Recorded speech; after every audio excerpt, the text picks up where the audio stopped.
Senhoras e senhores, bom dia! Estamos aqui para mais um Bíblia na Mesa, o podcast do seu devocional diário, e hoje recebendo convidados ultra mega especiais. Eu estou falando aqui diretamente de Curitiba, dentro da CHF, os estúdios da CHF. À minha direita eu tenho aqui o Elder Jorge, pastor do campus da Igreja no Cinema, e aqui Thiago Santana, o santista mais crente que eu conheço. Bom dia, pessoal, tudo bem com vocês?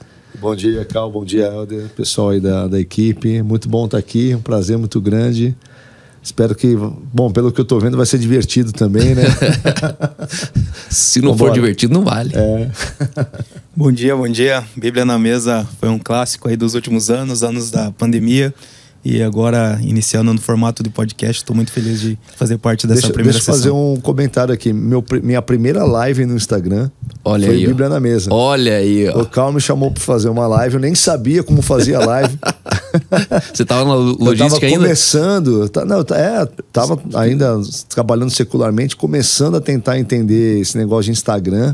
Aí o Cal me convidou para uma live e eu falei, nossa, como é que eu vou fazer a live? E ele já sabia fazer a live com fundo musical, com toda essa criatividade dele e tal. E eu sentei ali e falei, meu Deus, como é que vai ser isso aqui e tal? E rolou. Faz o que, uns 3 anos já quase? Vai para 3, né? Quase 4 já. Quase 4. Isso daí foi em 2019. E olha que interessante, pessoal. A Bíblia na Mesa nasceu naquele caos, onde Deus me deu uma palavra que era para as pessoas saírem de casa, né? No fica em casa. Deus falou assim, faz uma live, chama os caras brabo mesmo, os caras corajosos, e fala para as pessoas sair de casa, porque a hora que acabar a comida, eles vão ter que sair de casa. Só que daí vai estar quebrado o açougue, vai estar quebrado o mercado. E aí, nesse contexto que a gente fez essa live, e hoje é um marco também. Por quê? Porque a primeira live que ele fez foi comigo, e o primeiro podcast oficial que eu estou fazendo está sendo eu com ele. Que legal. Então, cara, essa é a prova que a vida é longa, o mundo é redondo, ele dá voltas, e juntos estamos avançando e crescendo. E vocês foram, assim, vocês, o pessoal aqui da Igreja no Cinema, vocês foram incentivadores de tudo que eu faço na internet, né, desde o começo. Uau. Então, para mim é um prazer e é emblemático estar aqui no primeiro podcast. Fantástico. Para quem não sabe, Thiago Santana, conhecido também como Thiago Alicerce, ele é um cara... hoje eu diria que é um guardião da Igreja de Cristo. Ele é um cara que odeia o mesmo inimigo que eu, que é a religião. A gente consegue se dar bem com muita coisa ruim, mas com o religioso não tem papo, difícil. Não tem conversa, irmão. Porque foi o único tipo de gente que tentou matar Jesus. Não sei se você já parou pra pensar, né? O bandido, o ladrão, eles nunca tentaram contra a vida de Jesus, mas os religiosos tentaram. E eu creio que hoje, se existe, né? Porque não existe uma ameaça ao evangelho, a única ameaça talvez seria um religioso, um travestido, um que se dizendo irmão, ele tem outro resultado de vida. Enfim, começando aqui então, Elder, tá tudo bem? Como é que tá? Graças a Deus. Tua expectativa para esse podcast hoje? Eu também, agora o Thiago falando, eu lembrei que minha primeira live também foi Bíblia na Mesa com você. Olha aí. Então agora eu lembrei, acho que foi em 2020 talvez, e eu tô muito feliz porque a gente fala não daquilo que a gente acha, a gente fala daquilo que está escrito, né? Então, tem muita gente por aí com várias opiniões sobre tudo, como diria o profeta Raulzito, mas, no fundo, a verdade ela não é uma opinião, né? Os princípios que Deus estabeleceu, ele não é uma opinião a respeito de alguma coisa, né? E, óbvio, todo mundo tem direito de ter opinião. Eu tenho as minhas opiniões, vocês também têm. A gente tem direito, a gente está num país livre de emitir as nossas opiniões.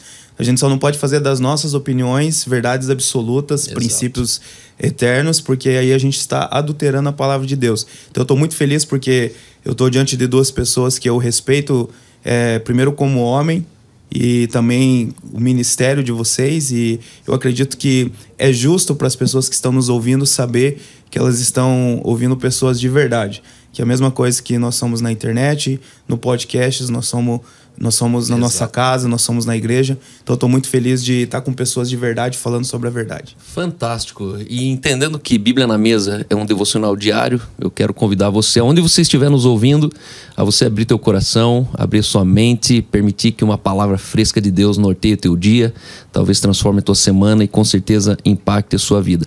E nessa manhã nós queremos falar sobre a concordância, até aonde a unidade do corpo de Cristo se limita a eu concordar com você ou não. Existe uma narrativa que as pessoas elas colocam, onde se você discorda de algo, você está fora. E isso entrou numa geração, e essa geração são os crentes de hoje. E os crentes de hoje, muitas mesas eu converso, e chega um ponto, não demora muito a conversa para alguém virar para mim e falar assim, mas não concordo. E no fundo, dentro de mim, eu olho para a pessoa e penso assim comigo, tá, que se dane que você não concorda, grandes coisas que você não concorda. Tipo assim, tua opinião ela tem um tamanho na mesa, né? E o não concordo é como se ali tivesse sendo levantado um muro, falando assim, cara, você tá do outro lado, você tá em outro lugar, O que quer dizer não concordo? E para isso, os nossos convidados nessa manhã, eles vão falar um pouco sobre a unidade do corpo de Cristo, e eu creio que compreender não é concordar. E a gente deve compreensão ao corpo de Cristo, um ao outro, e não necessariamente concordância, né? Porque a concordância ela é muito relativa. Talvez a gente não concorde nem com a nossa esposa, que dorme todo dia com a gente, né? Ontem troquei a roda do carro da minha esposa, e confesso que eu troquei as rodas do carro dela na discordância, porque ela não queria que eu trocasse as rodas do carro dela. Mas depois que eu cheguei com as rodas, ela gostou das rodas do carro e me abraçou. Por quê? Porque na cabeça dela, ela não sabia que tipo de roda que eu ia pôr, né? Então, ela tem trauma de carro rebaixado, então ela pensou, putz, só falta ele querer rebaixar meu carro. E eu não fiz isso com o carro dela. Mas, para isso, eu quero convidar nessa manhã, Thiago Santana, para trazer uma palavra direto de Deus para o seu coração nessa manhã. Então, fique bem à vontade, Thiago, a palavra é com você. Eu queria ler aqui o livro de Atos. Tem aquela passagem emblemática que é a questão do Concílio de Jerusalém, né? Da Assembleia de Jerusalém. Você tinha ali o contexto da igreja no seu nascedouro, né?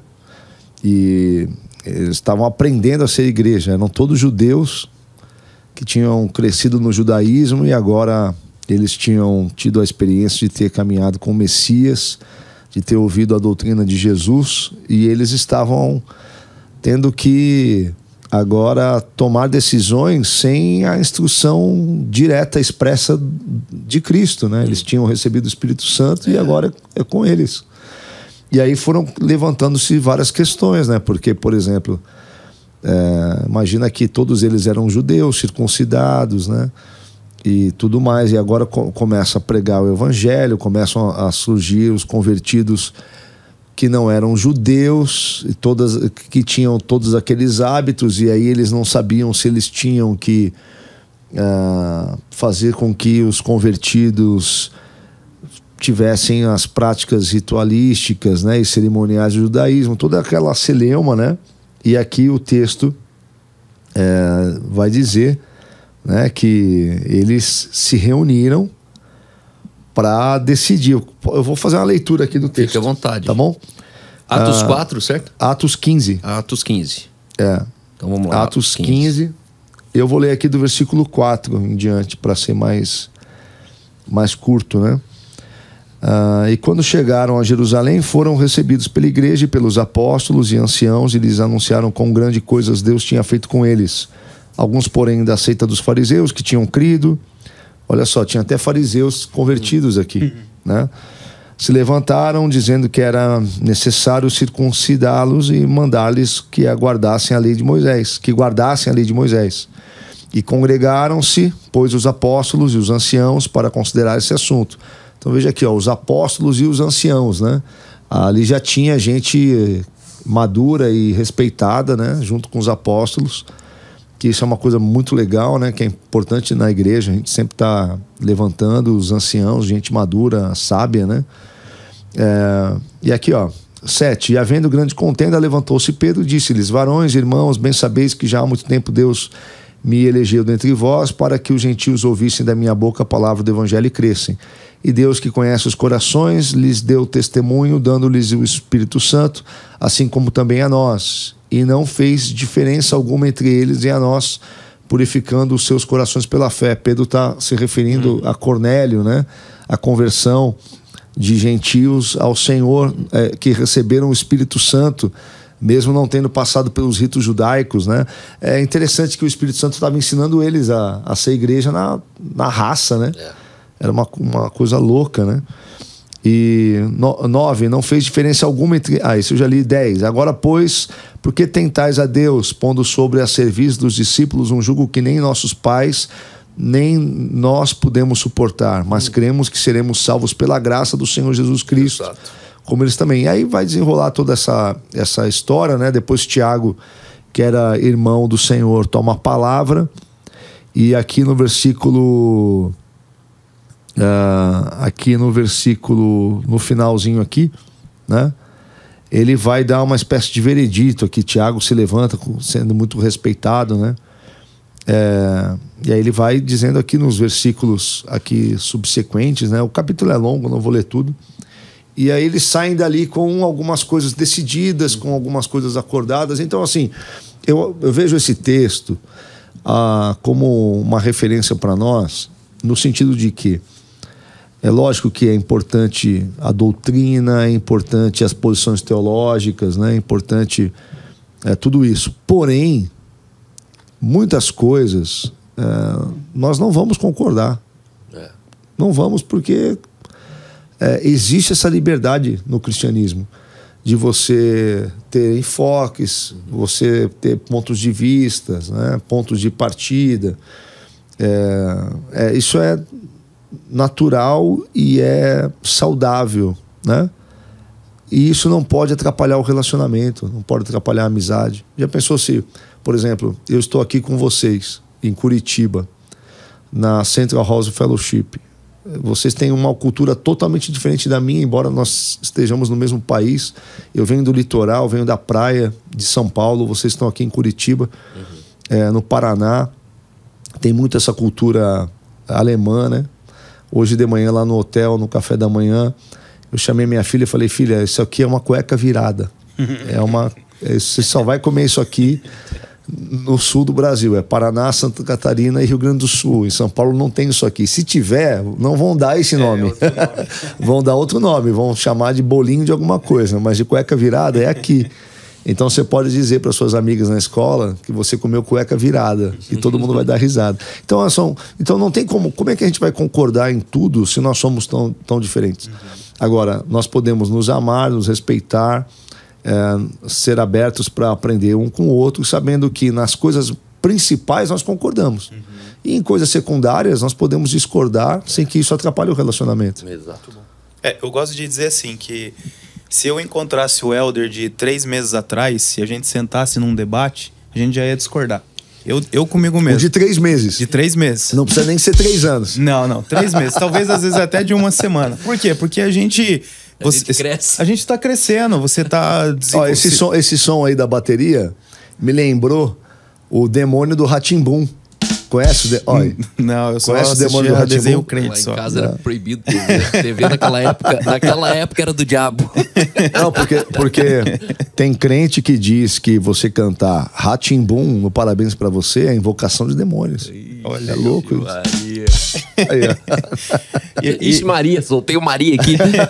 Volta pra minha boca, Maria. Tanto jeito vai discordar já. Não. Então, pensa assim, se você discordaria de você mesmo de algumas semanas, meses ou anos atrás, como que você quer encontrar 100% de concordância com o terceiro? O Carl citou o exemplo da esposa, mas pode ser uma mãe, pode ser um irmão. E aí, quando você leva para o coletivo, é pior ainda. Então, a pessoa que ela busca uma igreja, que ela vai concordar 100% com o pastor, ou um pastor que ele quer uma igreja que as pessoas vão concordar 100% com ele, vai se frustrar. Porque isso é impossível, não tem como. Então o caminho é justamente a compreensão. Eu gosto muito dessa frase que você disse, que compreender não é concordar. Compreensão a gente deve para todo mundo. Então, por exemplo, o Thiago ele vem e fala uma asneira sem tamanho. E eu não preciso concordar com aquilo que ele está falando, mas eu posso compreender o background dele, o contexto, a igreja que ele cresceu, a família que ele cresceu, a cidade que ele cresceu, o status social, enfim. Eu posso compreender que para ele chegar e falar aquilo que ele falou, tem um contexto por trás, que se eu conseguir compreendê-lo, eu tenho muito mais facilidade de amá-lo. E se eu quero ajudá-lo a trazer um pouco mais de conhecimento para ele, eu só vou conseguir fazer isso se eu compreendê-lo. Por exemplo, a gente está acompanhando a guerra de Israel contra o Hamas. E para nós, aqui no Ocidente, não tem cabimento, não entra na nossa mente como que pode um terrorista atravessar a fronteira para matar idosos, crianças. Para nós é um absurdo imenso. Mas a pergunta é, vocês, todo mundo que está nos ouvindo, se nós tivéssemos nascido na Palestina, sermos doutrinados desde criança, com o pensamento de que é uma guerra santa, de que se a gente dá a nossa vida por aquela causa, a gente vai pro paraíso e tem um monte de benefício, e que aquelas terras nos foram roubadas, será que a gente faria diferente do que esses caras fizeram? Então perceba, não tem como eu concordar com o que eles fizeram. Não existe isso, só uma pessoa doente e tem alguns por aí. Porém, eu devo compreender o contexto daquela pessoa. Porque se eu não compreender o contexto daquela pessoa, em nenhuma forma eu vou conseguir ajudar ela. Então, para mim, essa é a principal métrica, sabe? Olhar para as pessoas à minha volta e não concordar com tudo, porque isso é impossível e não tem como. E a gente precisa ter os nossos valores, a nossa fé, aquilo que a gente crê. Mas eu tenho o dever, como um homem de Deus, como uma mulher de Deus, de compreender aquela pessoa, porque eu só vou conseguir tocar o coração dela se primeiro eu estender a compreensão. Muito bom. Exatamente. A gente estava conversando ontem, e quando estávamos jantando, né? E eu lembrei de um grupo de WhatsApp que eu não lembro se foi o Cal que me colocou. Foi você, né? Uma tentativa de trazer uns revolucionários no meus grupos do WhatsApp, mas eles eram muitos revolucionários. Tinha um grupo de WhatsApp de pastores do Brasil inteiro. Né? Vários caras conhecidos e tal, gente... inteligente. E assim, vários caras inteligentes, assim, pessoas admiráveis mesmo, né? E o grupo de WhatsApp era meio que um lugar para esses caras conversarem sem filtro. Foi o que eu entendi a proposta do grupo. Aqui você pode falar o que você quiser e a gente vai debater, mas num nível legal para, né? E aí alguns temas surgiam ali, e aí eu percebi que alguns pastores pegavam pilha e saíam do grupo. Nossa. E eu falei, meu Deus, mas o pastor o pastor tinha que ser o cara com mais equilíbrio e maturidade e o cara mais capaz de lidar com essa, né, divergência de pensamento sem levar para o campo pessoal, sem levar para ofensa ou para alguma coisa, né? Eu gosto, concluindo ali na sequência do texto que você leu pra gente, no capítulo 15 mesmo, um pouquinho mais para frente, a Bíblia, ela não esconde, ela deixa claro a treta de Paulo com Barnabé. Porque eles...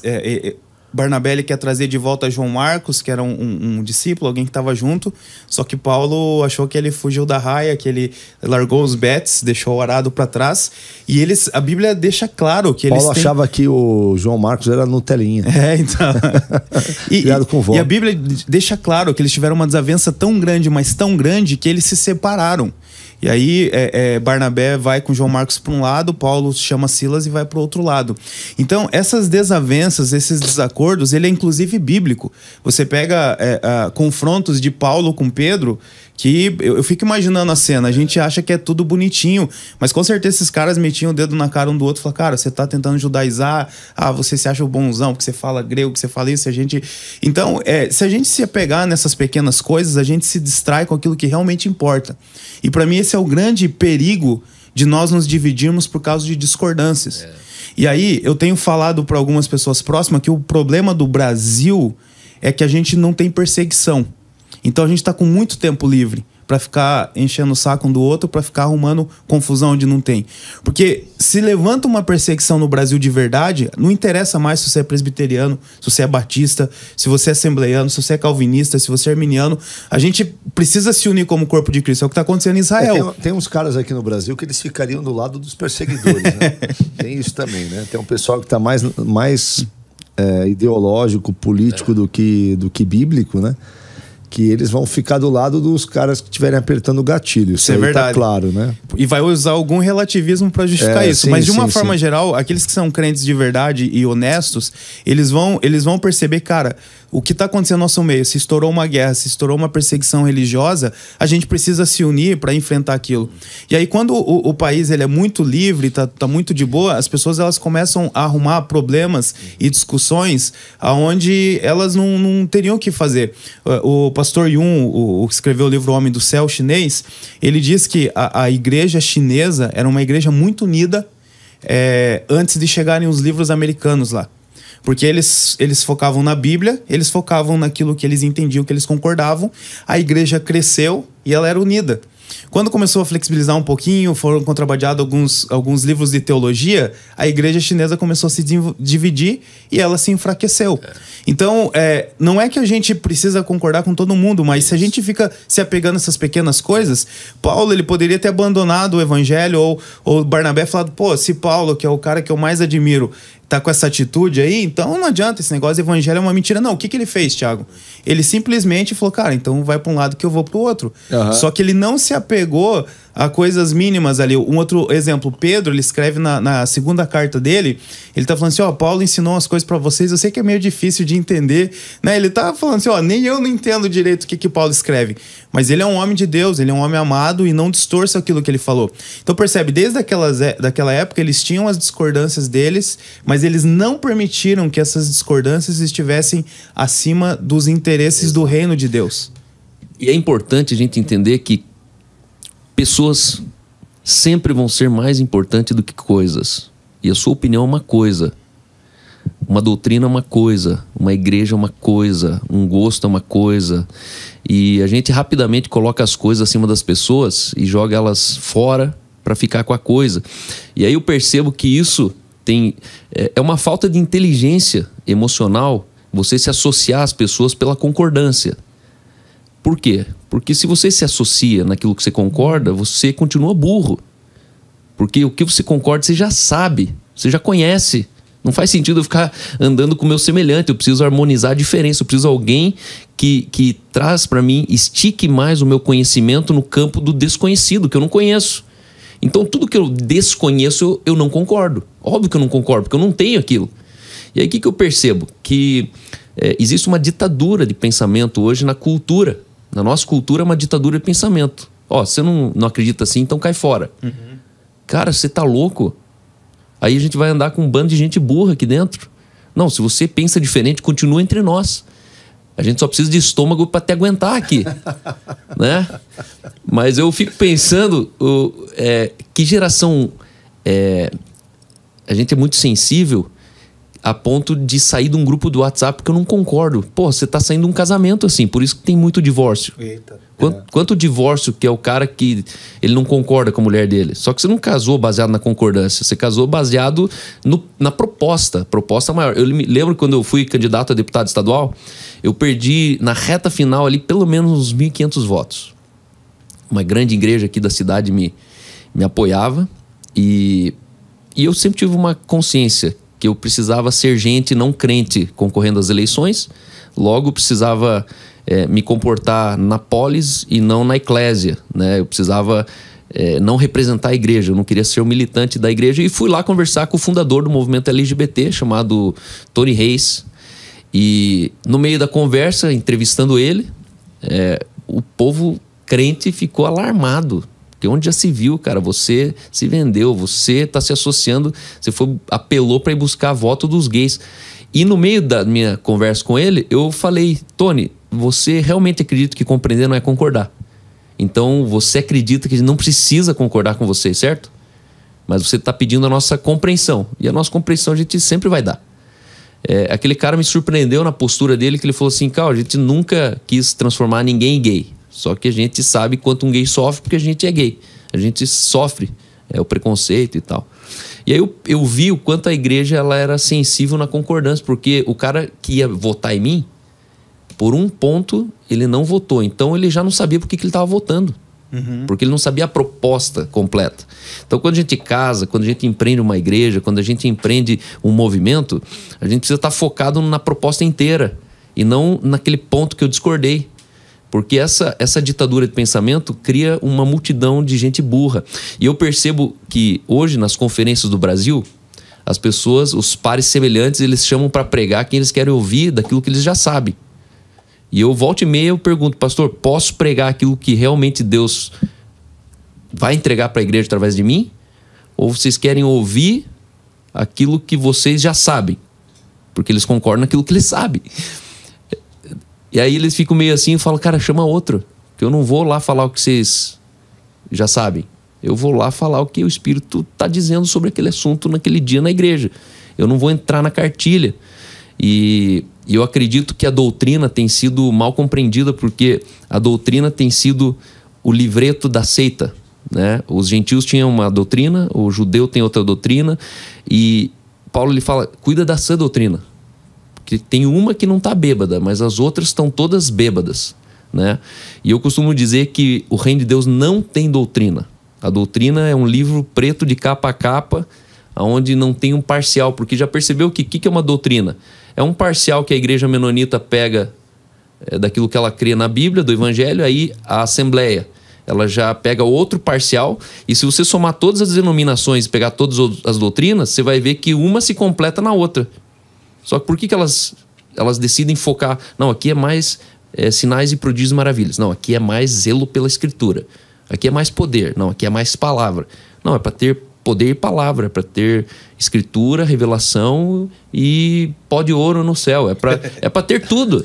Não precisa, né? Porque o pensamento pobre escolhe um lado.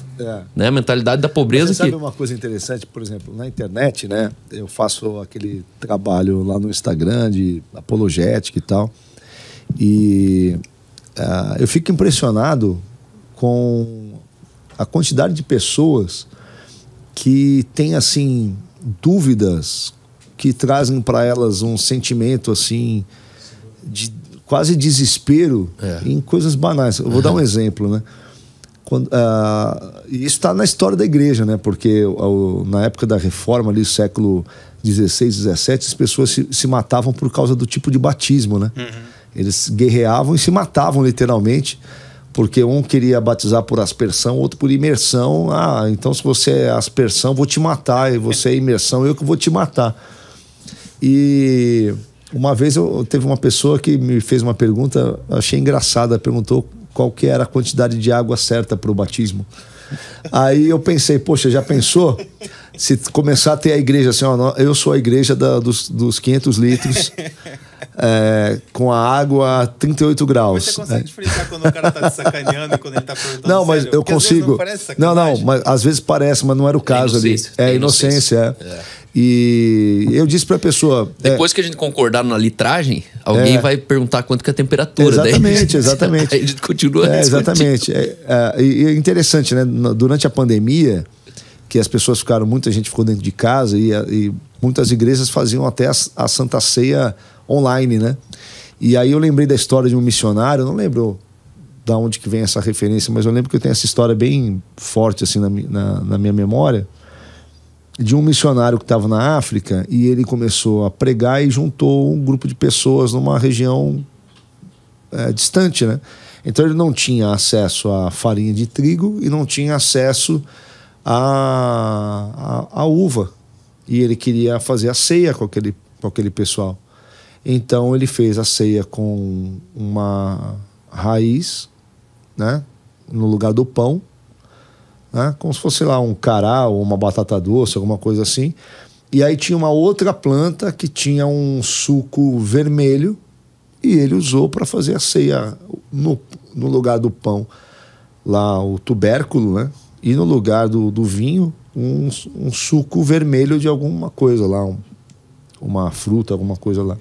E fez a ceia para aquelas pessoas, porque eles estavam na África subsaariana. Suco de beterraba. Agora, você pega a pessoa com esse tipo de escrutínio, né, tolo, vai dizer não, tem que ser o pão, tem que ser o suco de uva, porque ela não entendeu o sentido da coisa. Né? Ela nem tá pensando na ceia. Ela tá pensando no suco. É verdade. Então são coisas que como eu digo para as pessoas lá da igreja, né? A gente batiza por imersão, na piscina, na praia, no rio, onde tiver. Agora, se eu tiver, por exemplo, num contexto, estou dentro de um presídio e tem alguém lá, né, convalescendo entre a vida e a morte e quer ser batizado, se tiver um copo d'água, eu jogo um copo de água. Se não tiver, eu lambo o meu dedo, batizo, ponho o dedo na testa e declaro o cara batizado e acabou, né?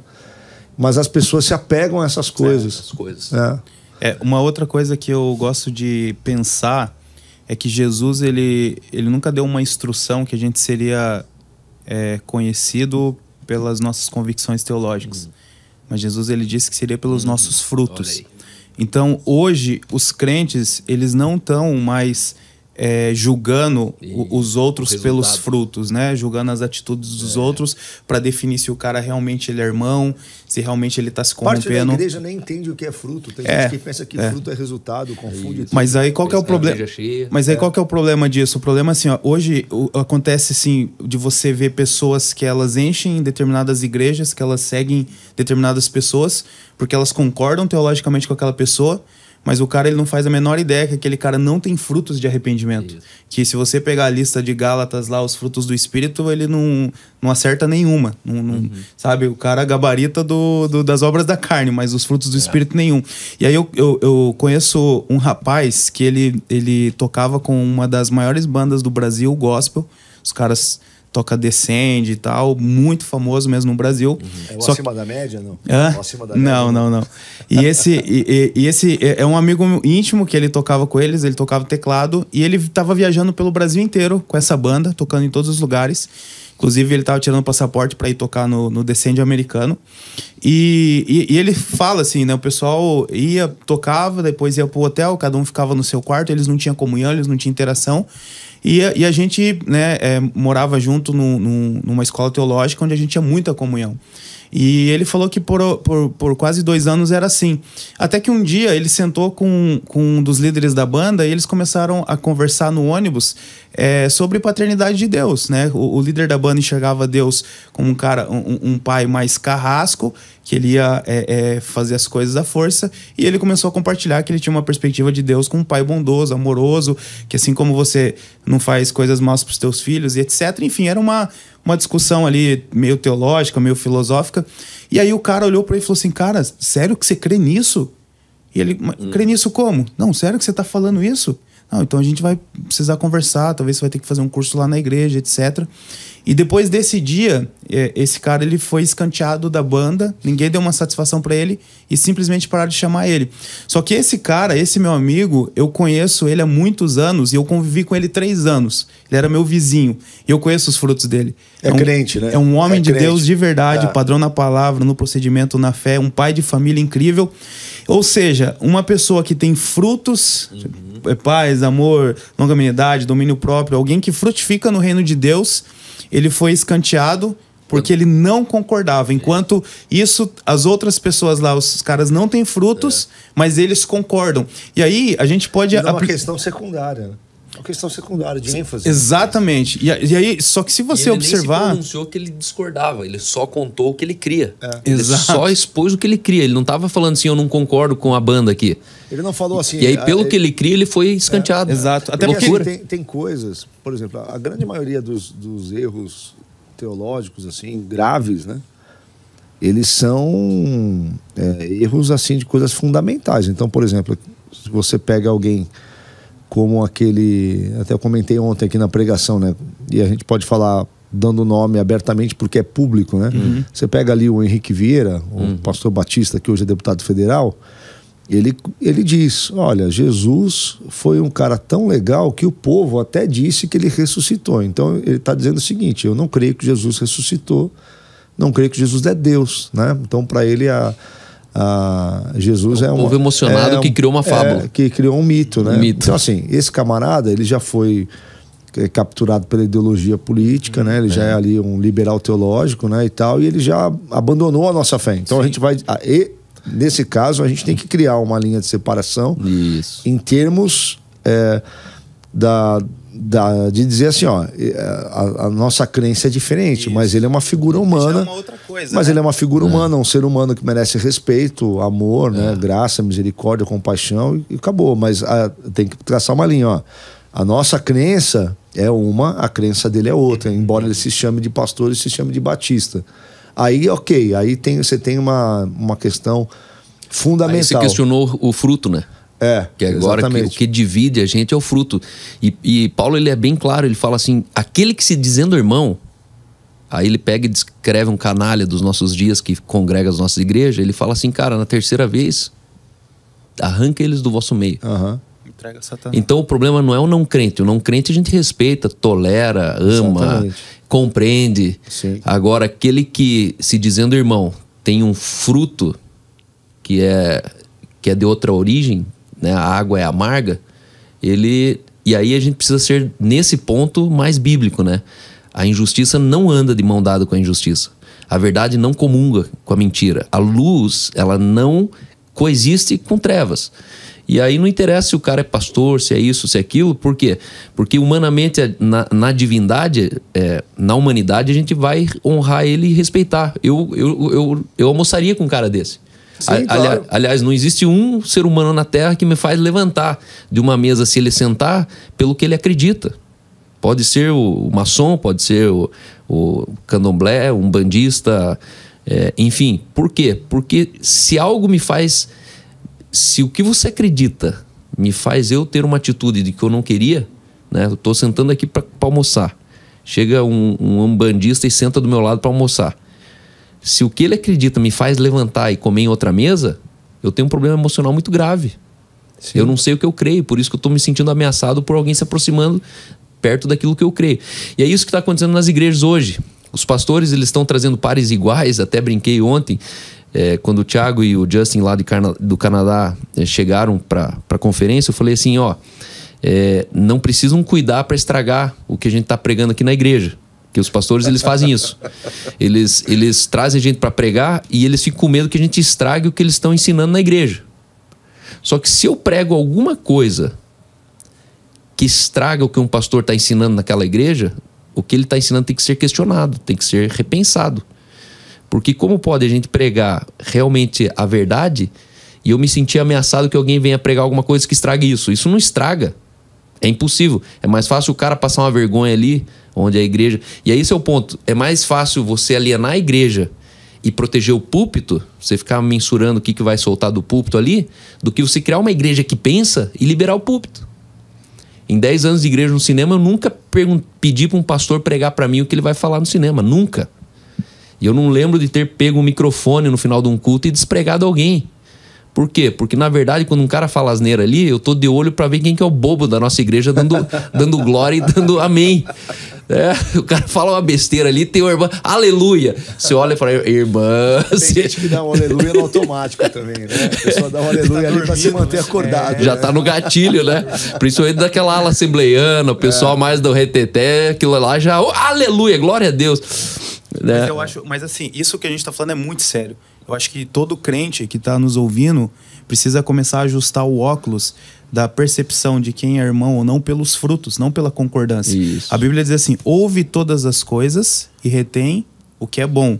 Sabe o que tá acontecendo hoje? As pessoas, elas ouvem poucas coisas e retêm tudo. Uhum. Elas estão fazendo o inverso do que a Bíblia ensina. Uhum. E aí, a gente muitas vezes ouve os crentes falando dos católicos sobre idolatria, mas o crente, ele é mais idólatra do que o católico. Porque o católico está adorando uma imagem que tá ali, não tem vida. O crente está adorando um líder religioso que está substituindo o lugar de Deus. Então, o que acontece? Eu gosto do Thiago, eu sigo o Thiago. Então, o que o Thiago falar para mim é lei. Alienou. E aí qualquer pessoa... Tá errado completamente. Exato. E aí, o que acontece? Ao invés de eu ouvir todas as coisas e saber reter o que é bom, eu só escuto o Thiago, eu só escuto uma coisa e retenho tudo que ele fala. Tem uma coisa interessante na internet, né? Porque, por exemplo... eu tenho amizade aqui com o Cal. Eu tenho amizade com o Anderson Silva. Prego às vezes nos eventos do Machonaria. O Cal tem amizade com o Anderson também, você também. E eu tenho amizade com outras pessoas. E aí, de repente, por exemplo, o Anderson tá lá no canal dele na internet e ele fala uma coisa totalmente diferente do que às vezes eu falo. E as pessoas vêm e dizem assim, olha o que teu amigo tá falando e tal. Eu digo, deixa o cara falar. Pensei que era só comigo. Não. Aí eu digo assim, gente, poxa, vamos crescer, né? Assim, não parece a época da escola que, exatamente. O que tá falando ali, eu tenho uma experiência legal que é o seguinte, Gospe aqui. Eu participo a cada 15 dias do programa Debate da Rádio Musical lá de São Paulo, na Paulista, do pastor César Cavalcante. É um programa que o pessoal ouve no Brasil inteiro. As meninas da produção lá gostam de mim e me chamam a cada 15 dias, né? E às vezes o pessoal que me acompanha na internet quer que eu chegue lá e quebre o pau no debate. Mas não é da minha índole. Quando eu tô falando eu sozinho, falando para minha câmera, eu posso falar o que eu quero. Sim. Mas se eu sento na mesa com outro ser humano, um outro pastor, eu tenho que respeitar a pessoa. Isso. Né? Então, outro dia foi engraçado, né? Porque eu pedi para as meninas lá da rádio, da produção, eu falei, poxa, me dá um tema legal, assim, que eu gosto de debater, né? Ah, então fala aí, pastor, que tema que você quer que a gente vai procurar alguém para a gente fazer um debate legal? Eu falei, eu quero falar sobre o encontro com Deus. Eu tenho bastante informação sobre o encontro com Deus, de coisas que são negativas e tal. Eu quero debater sobre isso daí. Tá bom. Aí elas trouxeram um pastor, que é pastor da igreja que é responsável pelo MDA, que é uma das visões de célula, né? E para debater comigo, um dos líderes nacionais. Só que ele era tão fofinho, o irmão, um pastor amoroso, que ele quase chorava lá no microfone, sabe? E aí eu falei, como é que eu vou brigar com esse homem?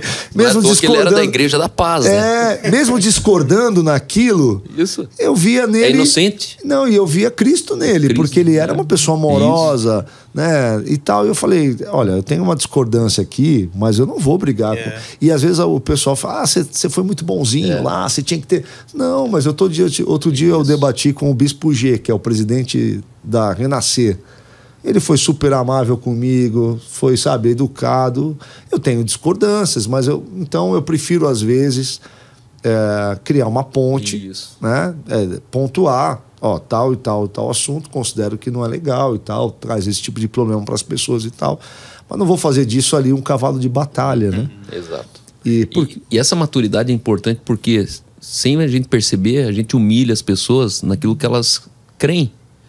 Porque se eu falo na hora errada aquilo que eu creio, baseado na contradição do que você crê, eu mais te humilho do que te encorajo. Sim. Porque no fundo você falou que a pessoa não queria saber. Sim. E a maioria das nossas convicções a gente coloca como opinião. Eu sempre digo que a diferença de um palpite para uma opinião é que opinião é todo palpite perguntado. Já percebeu? Sim. O que é um palpite? É uma opinião que ninguém perguntou. Ninguém perguntou. Ô palpiteiro, vai ficar palpitando aí? Ou sugestão, né? E agora, o que é uma crítica? É uma opinião entrouxada. O cara, ele não foi perguntado, ele não estava participando e ele faz força para entrouxar a opinião dele. Não, você criticou, ninguém perguntou. Não é você. Você não foi convidado para... né? Uhum. E aí eu percebo que a verdade ela precisa ser dita na qualidade de opinião. Alguém te perguntou isso? Então alguém quer saber essa verdade aí. Só que a maioria dos quebra-pau, que a gente vai pro quebra-pau, a gente se machuca numa coisa que ninguém perguntou. E aí fica difícil eu escutar de você uma coisa que contraria totalmente o que eu creio numa situação que eu não perguntei, não quero saber nisso aí. Então, hoje eu sei que eu sou um cara assim, que as minhas opiniões elas são naturalmente contraditórias com o senso comum. Só que eu aprendi uma coisa, enquanto ninguém me perguntar, eu não vou falar. Porque quando o cara fala, ele tá se armando na compreensão, ele tá pronto para me compreender. Eu sei que ele não quer concordar. E ele nem precisa concordar. Só que existe o mecanismo de compreensão tá armado. Então, a gente continua amigo. Legal. Né? Sim. Bom parâmetro. Sim. Eu acho que uma outra coisa a se pensar também é o fato da gente colocar muita ênfase na concordância fez com que, pelo menos na minha época, acredito que vocês também, eu cresci numa igreja onde eu não tinha o direito de discordar de nada. Então eu precisava concordar 100% com o que os pastores falavam, o que aquela denominação falava. Qual que era o problema disso? O problema é que os jovens, eles cresceram nesses ambientes que eles não podiam discordar, eles não poderiam questionar, ter crises filosóficas, existenciais, se Deus existe, etc. Quando ele chegava na faculdade, esse cara ele era colocado num ambiente de debate, questionamento, que ele não tinha capacidades mentais, intelectuais, históricas, teológicas para suportar um professor universitário. Uhum. E aí o que começou a acontecer? Um monte de crente começou a desviar na faculdade. Agora imagina se a gente desde pequeno, a gente fosse exposto a um ambiente seguro de debate. Fala o que você pensa, o que você crê, o que você duvida de Deus, por que você acha que a gente está ensinando errado.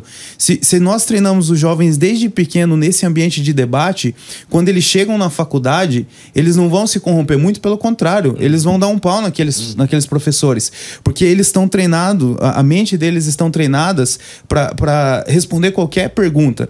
Então, o problema disso muitos pastores, muitas pessoas, às vezes pais, eles não davam essa abertura porque nem eles tinham convicção do que eles falavam.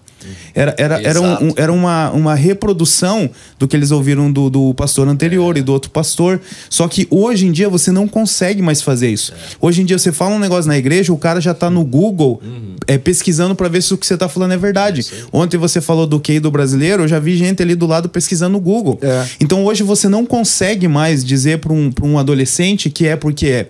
E aí o que a gente precisa dar um passo atrás e começar a estimular debates, começar a estimular questionamentos nessa fase. Porque quando eles chegarem na fase adulta, eles não vão baixar a bola para nenhum professor universitário, para nenhum ideológico. Então a gente colhe hoje frutos de um monte de adolescente maluco, desviado, agnóstico, ateu, que cresceram na igreja.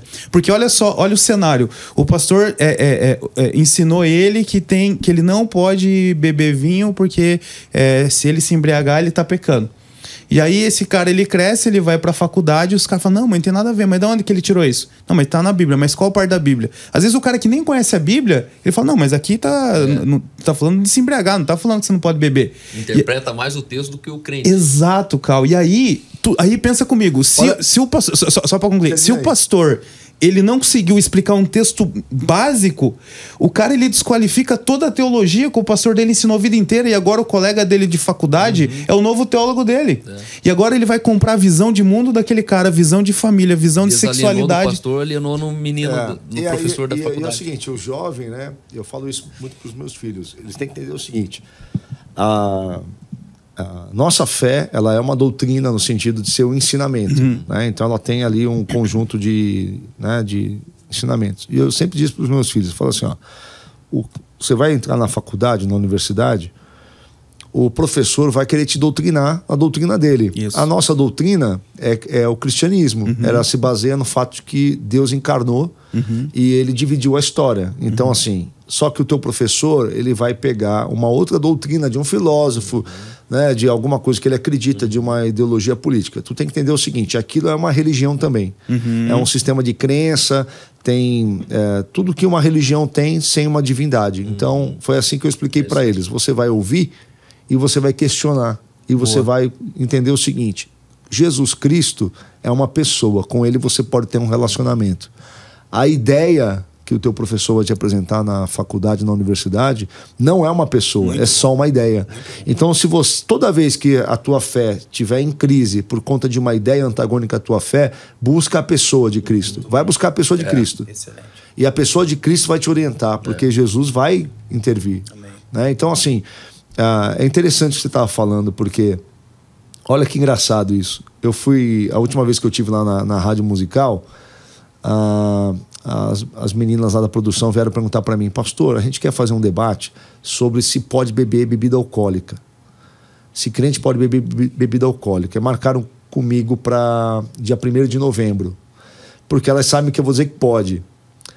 E toda vez que eu falo sobre isso na internet, é uma enxurrada de crente dizendo, não pode, por isso, por aquilo e tal. Beleza, ok. Mas tem uns que dão glória também, né? Mas olha que interessante. Olha que interessante. Elas me chamaram ontem, quando eu tinha chegado aqui em Curitiba, para dizer o seguinte, pastor, a gente não conseguiu nenhum pastor que viesse defender publicamente que não pode. Olha aí. Eles ensinam pro povo que não pode, mas eles não sentam numa mesa para debater que não pode. Porque em casa eles tomam, mano. Esses caras tudo tomam em casa. E porque vai tomar uma surra de Bíblia também, se for o caso, né? É muito interessante isso aí. Muito bem, senhoras e senhores. Estamos encaminhando para o final. Chegamos a 49 minutos, temos os últimos minutos aqui. Quero deixar as considerações finais. E com certeza foi uma devocional especial, baseado em Atos.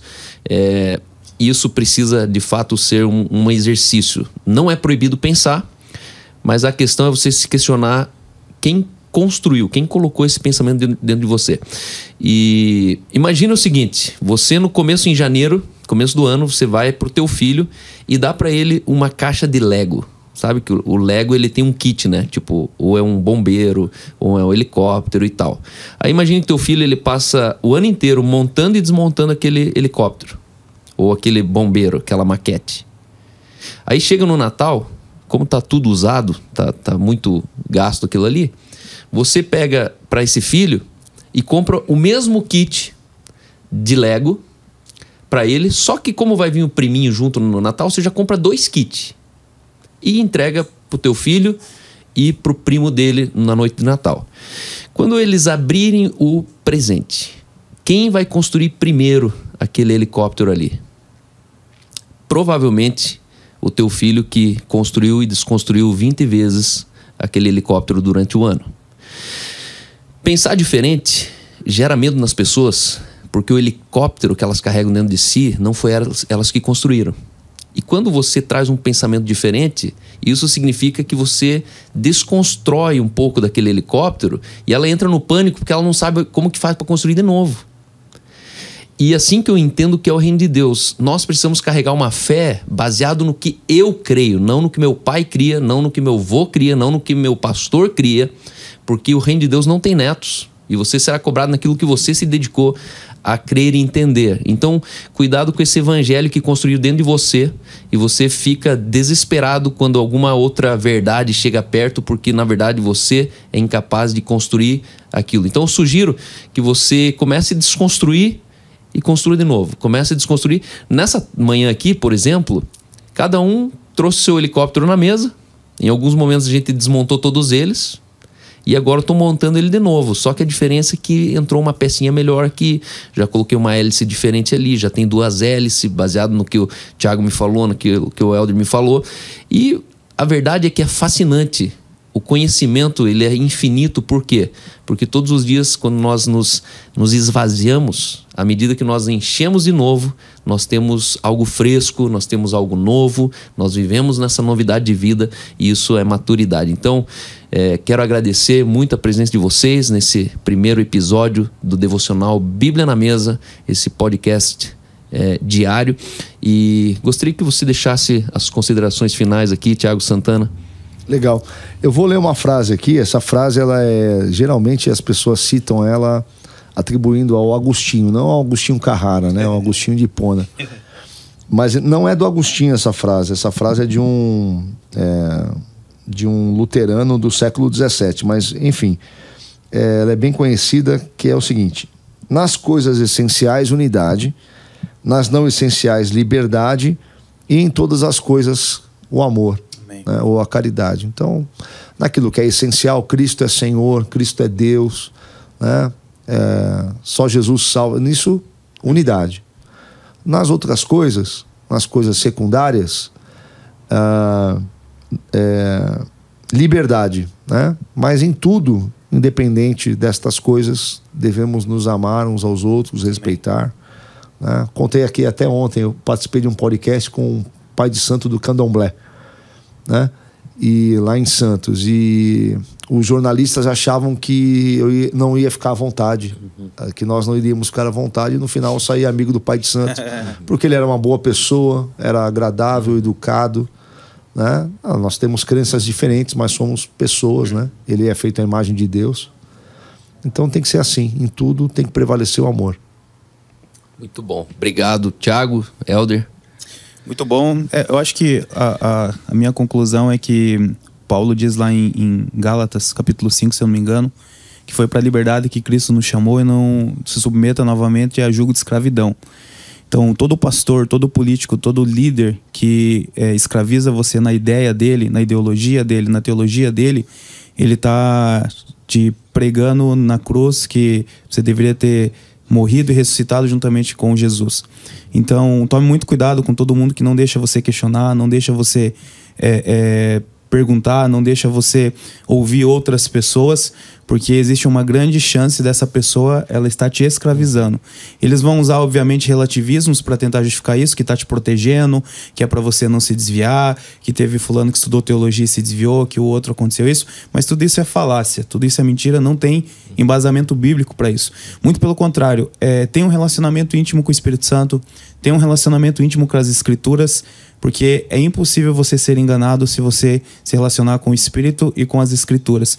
E no final você vai perceber que o Espírito que foi derramado sobre toda a carne, que habita dentro de você, ele te guiará em toda a verdade, e pelos frutos, tanto você quanto as pessoas que você conhece, elas serão conhecidas, e não apenas por um discurso, porque um discurso você pode parafrasear alguém, você pode usar referências que não são sua, e você pode descer dali, tirar a roupa de ovelha e no final é um lobo. Mas quanto a frutos, não há argumentos. Muito bom. E sempre lembre uma coisa, concorde com os nossos resultados, com os nossos frutos, e não com o que nós pensamos. Você não precisa concordar com o que eu penso, mas uma coisa é fato, concorde com o fruto da minha vida, da vida daqueles que estão ministrando a palavra. E obrigado, Helder, por você fazer parte junto nesse podcast, também nessa igreja. Eu me lembro que em 2012 eu fui marcado por uma experiência na África do Sul, quando eu morei lá, a umas 5 quadras do Bible College, onde eu estudava lá. Eu vi que ia ter um debate entre um muçulmano e um pastor. E eu vi mais de 50 muçulmanos vindo para uma noite de terça-feira, para uma igreja que estava abrindo as portas. E esses caras fizeram um debate público. Tinha 50 crentes de um lado, 50 muçulmanos do outro, o líder do muçulmano e o líder do pastor. E cada um tinha tempo, réplica e tréplica. E no final, eles terminaram aplaudindo e o pastor fez um apelo. E, na verdade, depois fui descobrir que era uma estratégia de evangelização da igreja, porque ele falou assim, a gente no debate quer que quem está assistindo o debate entenda o que a gente crê. Então, na verdade, eles ficavam debatendo, o pastor ficava debatendo, só que na réplica ele pregava mais um pouquinho. Aí o muçulmano vinha e falava, não, mas a gente crê nisso, porque a gente é aquilo e tal. Daí ele, então, mas... E aí ele pregava, ele não respondia. E eu fiquei pensando naquela época, assim, como que uma igreja tem tanta segurança e maturidade de fazer isso? Porque pensa assim, ó, essa igreja trouxe, entre aspas, na religião, trouxe o inimigo para dentro de casa. Então ali eu vi uma igreja muito madura, e isso me motivou a fazer a igreja que eu faço hoje. Hoje eu não tenho medo de trazer ninguém e dar o púlpito para ninguém ali, porque se esse cara tem poder para enganar alguém que está sendo pastoreado por mim, eu sou um pastor de meia tigela, né? Eu creio que ensinar a pensar é você trazer maturidade para as pessoas ponderarem. E vamos ser honestos, passou o tempo que as pessoas escutavam pastores só no domingo, né? Eu posso calar talvez o Thiago no meu púlpito aqui, mas eu não consigo calar o podcast e a rede social dele. Então eu sei que as pessoas na segunda estão ouvindo o Theo Hayashi, na terça estão ouvindo o JB Carvalho, na quarta estão ouvindo o Anderson Silva, na quinta estão ouvindo o Henrique lá, o deputado Henrique, porque no fundo as pessoas estão ouvindo o que elas querem, e a gente nunca mais vai conseguir conter esses meios de comunicação. Por isso é mais fácil se ensinar as pessoas a pensar do que você conseguir proteger elas de más pensamentos. E então eu quero agradecer a presença, a audiência, e declarar que com certeza nós estamos construindo um futuro onde nós vamos ver uma geração que pensa, né? Uma coisa que a gente precisa terminar falando é que no que é primordial, a unidade. E o que é primordial é uma coisa que é atemporal, transoceânica, milenar e universal. Isso se chama princípio. Um princípio, ele é a ausência de opinião. Onde tem duas opiniões, um princípio foi embora. Imagine um pote de sementes dentro do teu armário. Você pode ficar esperando a vida inteira ali, nunca vai nascer feijão daquele pote de sementes. Por quê? Porque se não respeitar um princípio, que é tirar aquela semente do pote, cavar um buraco na terra, colocar o feijão ali, cultivar o feijão e um dia daí vai ter feijão, isso é um princípio. Ninguém pode ter outra opinião sobre isso, por quê? Porque é assim, o princípio é assim. Lá no Japão é assim, lá na Ásia é assim, na África é assim. E princípio, ele não inspira. Quando Jesus falou, as minhas palavras, elas são eternas, é o que era, é o que é e o que há de ser, e nunca passará, estava falando que o princípio nunca passa. Nós estamos já 6.000 anos depois, vivendo os mesmos princípios que 6.000 anos atrás as pessoas viviam. Então, por exemplo, você se esquentar cabeça com homossexualidade é você ter dúvida sobre o teu princípio. E nunca vai acabar a família, por quê? Porque não tem outro caminho de um ser humano nascer se não for um homem colocando uma semente dentro de um útero. E pronto, isso não ameaça a família, né? A homossexualidade é um distúrbio que, na verdade, não ameaça a família tradicional. As famílias não vão... e às vezes a gente está entrando em debates, e eu sempre digo, onde tem muito debate, tem pouco princípio. Se eu estou numa discussão onde eu já estou me cansando de debater, eu mesmo me sinto burro na discussão, porque se eu tivesse princípio, falando de princípio, os debates eles diminuem. E onde tem muito conflito de ideias, tem muita expressão de opinião. E de verdade, opinião a gente muda igual roupa. Então nunca acredite numa opinião de alguém. Sempre entenda que a opinião ela é importante, mas a própria opinião das pessoas mudam. Um princípio já não. E nós precisamos entender que os nossos valores, nossos princípios determinam as nossas relações. Por isso que nos valores, nos princípios, a gente precisa se converter um ao outro. A gente precisa dizer o amém, né? Naquilo que é primordial, a unidade. Mas naquilo que já é uma opinião tua, e às vezes é bom a gente falar assim, pessoal, essa é só a minha opinião, tá? Eu não consigo defender isso como um princípio. Porque isso eu não maturei, né? Eu digo que uma convicção, ela ainda não é uma verdade. Só que não é porque não é uma verdade que eu não vou pregar uma convicção. Só que ela está em maturação. Aí chega um amigo meu, coloca um texto bíblico em cima, eu falo, nossa, agora encontrei na Bíblia onde estava esse pensamento que eu tinha, mas não sabia identificar biblicamente isso. Então, pessoal, muito obrigado. Quero terminar orando, declarando uma semana extraordinária para todos vocês. Vamos orar juntos? Pai, graças te damos por essa manhã, graças te damos pela vida do Helder, do Thiago, Espírito Santo. Nós queremos declarar o teu reino invadindo todos os cantos da próxima época, das próximas gerações. Obrigado que nós estamos colonizando o nosso país com esse evangelho que é o reino chegado entre nós, o reino à mão, o reino aqui e agora. E nós profetizamos justiça, alegria e paz no Espírito Santo. Nós queremos de fato fazer com que a realidade do teu reino, não só o discurso dele, toque cada coração, e que os embaixadores desse reino, que a embaixada desse reino, que o exército desse reino, que a constituição desse reino, ela se manifeste colonizando seres humanos sobre a terra. Em nome de Jesus. Amém. Amém. Muito obrigado, pessoal. Deus abençoe vocês e até uma próxima.